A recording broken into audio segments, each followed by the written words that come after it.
diena, deputate. Sveiki, Jonaitį, sveiki. Vat nežinojau, kad jūs tapote. Kuom tapau? Sakau, nustebau, kad jūs piešėte, va. Jonaitį, smulkmena.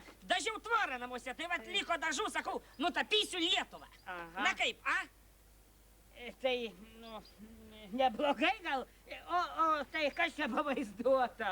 Nu, taigi aš jums aiškinu, čia pavaizduota Lietuva.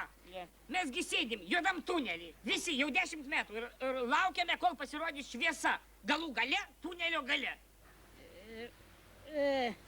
O tai, kur šviesa? Šviesa, už posūkio. Pasisuki ir šviesa. Deputate, betgi taigi tunelyje posūkių nebūna. Būna, pas mus visko būna. Ar jūs neprisimenat, kaip 92 metais visi pasukome į kairę. Po 4 metų metėmės į dešinę. Bet deputate, per paskutinius rinkimus buvo aiškiai pasakyta. Nusipelnėme gyventi geriau. Teisingai, nusipelnėme gyventi geriau, bet tik tunelyje. Sakykit, o ar mes kai kada iš to tunelio išlipsim? Tai iš bačkos galima išvykti, o iš tunelio reikia išvažiuoti.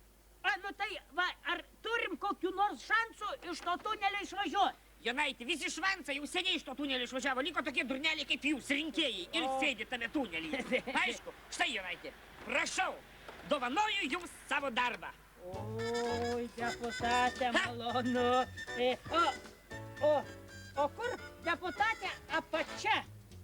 Tai gal apačios dar mes nepasiekime, dar visą laiką krentame į duobę, supranta? Ne taip suprato, deputate, aš klausiu, kur paveikslo apačia, ašgi jo šiaip ant durniaus tai nekabinsiu. Jonaitį, tai jūs paveikslo ant savęs ir nekabinkit, kabinkite ant vinies. Deputate, būkit geras, prašau pažymėkit, kur čia viršus ir kur čia apačia. Parodykit truputėlį, kur viršus, sako. Aha, velnias čia žino, Jonaitė. Va, deputate, tai gal jūs mūsų ir gyvenimų šitaip tvarkot, primaklebojat visokių nesąmonių, paskui pats nežinot, kur viršus, kur apačia. Ko jūs čia liekit, Jonaitė, aš jums parodysiu, va, kieno čia yra viršus ir kur čia apačia. Bet dabar vaikščiosite ir būsit vaikščiojanti paroda. Tokį šedevrą sugadino, deputate, o daugiau nenupiešit? Rytoj vėl piešiu. O ką? Ką? Norėčiau nupiešti vargo alsuoklį, va. Jūs galėtumėt man, Jonaitį, papozuot, a? Aš? Ką jūs suprantat apie meną? Deputate,